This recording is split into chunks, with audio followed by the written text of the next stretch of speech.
That's pretty complicated to go at right from the beginning. Your clone stamp tool and your pattern stamp tool, that's very difficult to understand, but what I'm going to do here, I'm going to show you the clone stamp tool just as a quick example. Let's say I wanted to give her another eyeball on her cheek. I can easily do that if I select that area.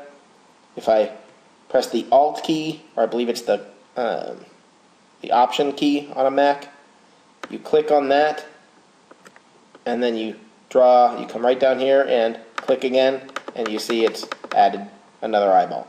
Not that you're going to need to do that. There are times and ways you can do it. That's another way to get rid of blemishes and things like that. Same with the pattern stamp tool. It's another way to clone, and you'll learn about that as you get more involved. The history brush and the art history brush are just brushes that you can, if you've made changes on your image, all it does is it brings you back to the past state of the image in a certain area. If you brush over a certain area, it'll take you backwards in time in that area. The eraser, you can erase things that you've added to the image.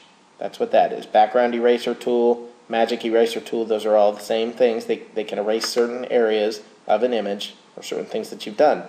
The gradient tool, let's say you want to add a gradient from,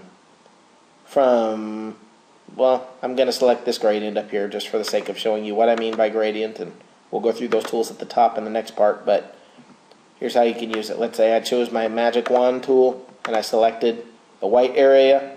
Now I come down to the gradient tool and I drag from the top down to the bottom, and your gradient fills in. That's how that works. That's your gradient tool.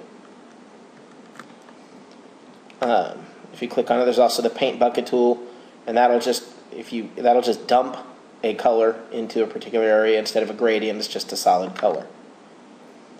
Your blur tool and your sharpen tool and your smudge tool, blurring and sharpening makes sense all on its own. Your smudge tool, all that is a way to smudge the white area over. Whatever you want to do, you can smudge. You can move things around. Again, not a tool you'll be needing to worry about right now. Same with dodge and burn. Dodge tool, what dodge does is it lightens up an area as you go over it. You see how that's becoming lighter and lighter? You can do it with your eyes, make them lighter. Look at that. Just by doing that, look what you've done. The burn tool does the opposite. It darkens it. So you want the area to be darker instead of lighter. You can do the same thing. You see how that darkens it? That's how that works. Now, we're going to go a little further down here. Your pen tool, your freeform pen tool, these are all things I'm not gonna get into right now. You can worry about them later. They're pretty complicated, and they are things you'll use as you become more advanced in Photoshop. Just know that they're there, and we'll go through them at a later point. Your text tool, right here, just like in Word or anything, if you want to type on an image, you just click on an area. You have to choose whatever size you want, but you click on an area, and then you can type in the area of that image. That's all that is.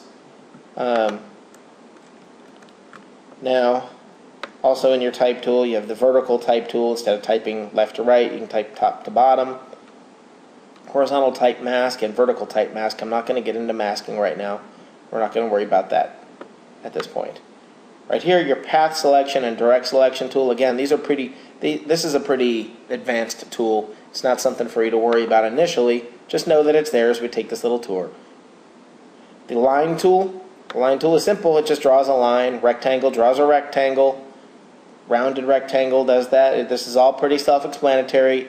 Ellipse tool, polygonal tool, line tool, and custom shape tool. All these do is draw those shapes on your picture. If you want to take notes on an image, you can use this tool. You click that and you can take notes on the image. The eyedropper tool helps you to choose a color. Let's say I wanted to make her lips brown like the chocolate.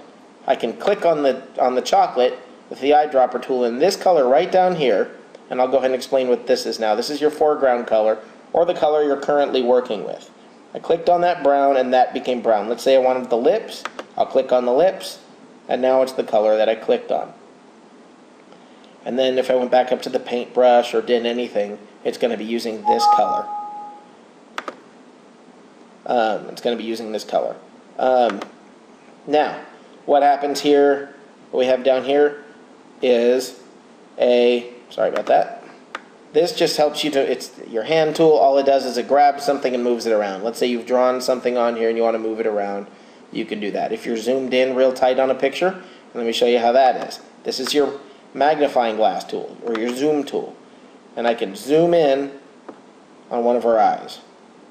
And now that hand tool that we were talking about right here, I can move the picture around just by grabbing that. And that is how you do that. Again, your foreground and your background. This is the color you're working with. And this is, if you erase right through something and all you're going to see is the background or see what's underneath it, that's the color that you set right here. You can make them black and white by clicking here. You can reverse them by clicking here. And that's pretty simple. These tools down here I'm not going to get into right now, but that's pretty good for your first part of a basic Photoshop tour. We hope you have enjoyed the tour and look for part 2. It's coming up very soon.